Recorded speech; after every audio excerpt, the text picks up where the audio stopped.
Just imagine yung pakiramdam ng may pending ka pa na utang. Tingin mo mai-enjoy mo completely ang mga treats mo for yourself and for your loved ones? Versus, if you can't afford some things because of your existing debts, di ba ang tendency ay pwede ka pang mangutang ulit?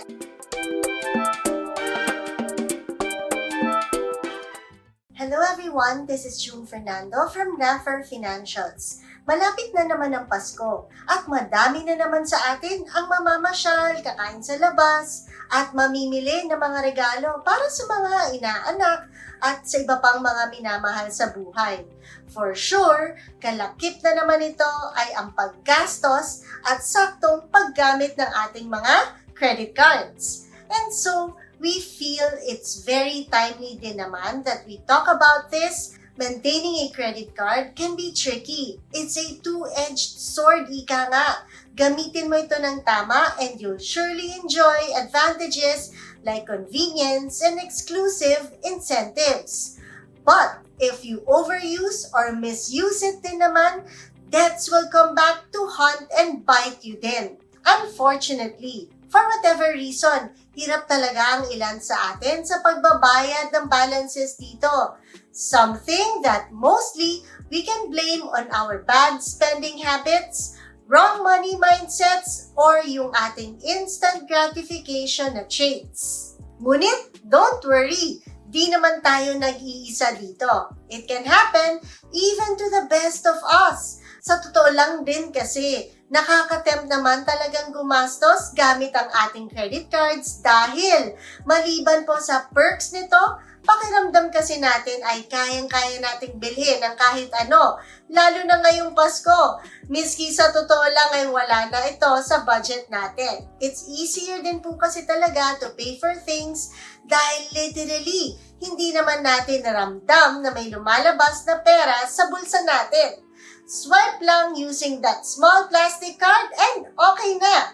Many people think it's an extension of their money, which makes it more dangerous kasi talaga namang pong mapapagastos ka parati. At dito na maaaring magsimula ang mga mas malalaki pang problema. Good thing though, ang pagkakaroon ng willingness nating matuto kung paano ayusin ang problemang ito is the first essential step that can help solve this problem.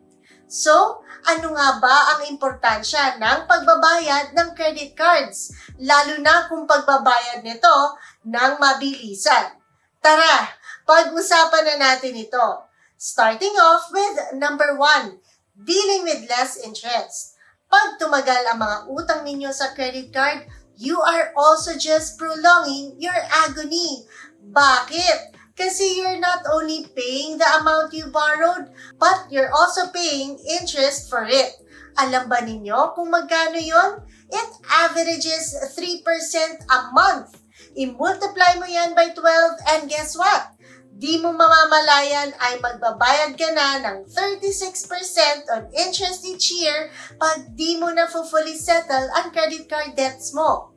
Isipin mo, kadalasan ay mas malaki pa ito kaysa sa kinikita mong interes sa performance ng inyong mga financial investments. Habang mas pinatatagal mong hindi binabayaran ang utang mo sa card, the longer you also deal with its high interest. At pag nagmimintis ka pa along the way, you'll also cover some penalties for it. On the other hand, pag nabayaran mo ang mga credit card debts mo ng mas maaga, di mo mamamalayan ay mas may naitatabi ka pang pera. And you could end up saving thousands of pesos in the long run.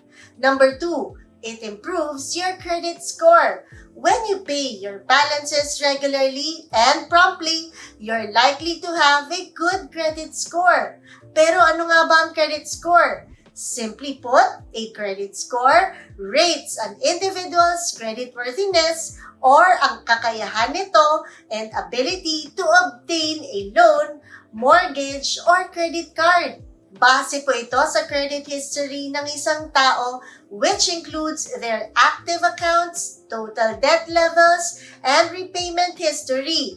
Tandaan, A good credit score can unlock a lot of opportunities for you. Isa dito ay nakakatulong po ito para ikaw ay mag-qualify for personal loans, mortgages, and car loans easily. And on top of that, pwede din that lenders may offer lower interest rates for your loans since they know you're a responsible and reliable payer. The next benefit is number 3, which is it reduces unnecessary stress. Marami tayong bills na kailangan ding bayaran, and your credit card debt is just one of them. The more credits or lenders you owe, the more stressful your situation also gets. Isa ito sa mga dahilan kung bakit karamihan po ng tao ay di na din nakakapag-invest for their future. Kasi naman, ang perang dapat sana ay nasa-set aside para sa kanilang emergency funds or retirement funds ay napupunta lang sa pambayad ng mga utang nila. And this is the number 1 culprit ng financial stress and instability ng mga tao ngayon. Better to deal with your credit card debts agad-agad. Bakit ba kailangan mo pang patagalin? Dahil ba mabigat ba ito masyado to fully pay it right away? Nangihinayang ka ba sa extra cash mo na pwedeng nakaabang lang sana sa wallet mo imbes na lahat ay mapunta lamang sa pambabayad ng credit card?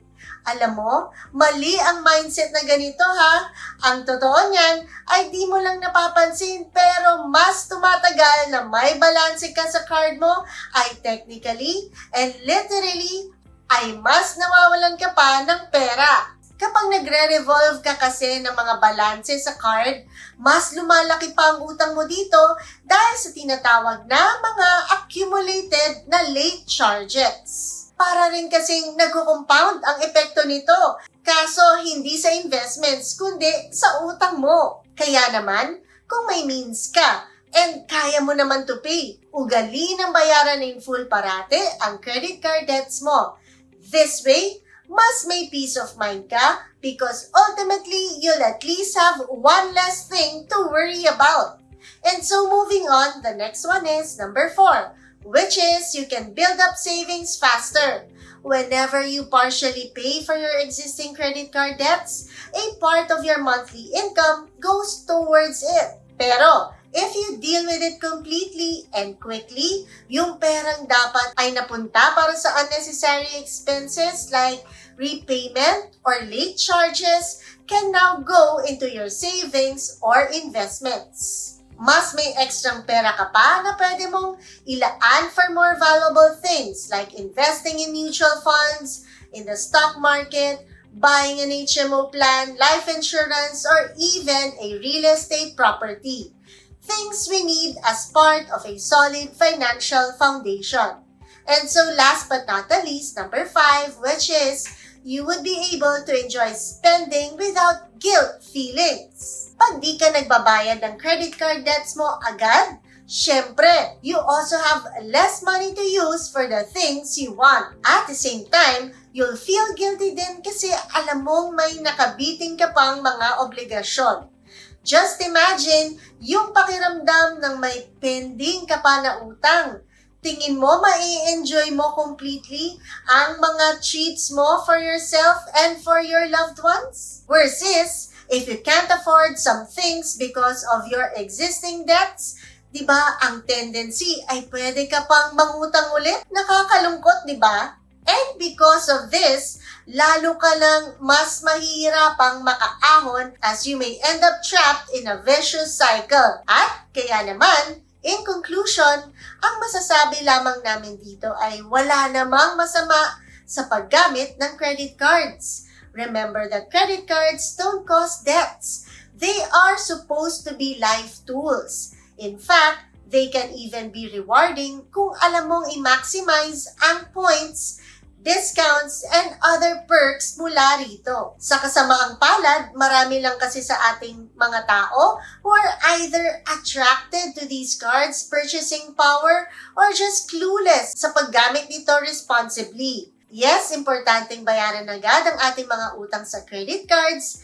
pero mas mahalaga pa ding maging mindful of not living beyond our means and as always, be conscious sa paggastos natin Because remember, in the end, prevention is still far better than any cure. So there you have it. Sana po ay may natutunan kayo sa simpleng video na ito. If you have friends or relatives who you think may be interested in these kinds of contents, we hope you can share this video with them. And for those who haven't pa din po, please do like and subscribe to our social media accounts here in YouTube, TikTok, Instagram, and Facebook. Dahil pag mas lumaki pa po ang ating RF community, that also means ay mas marami pa po tayong taong pwede pang matulungan. Muli po, this has been Jung Fernando saying thank you so much for watching and for the continued support. And we'll see you in our next video. Stay safe and God bless mga ka-RFF!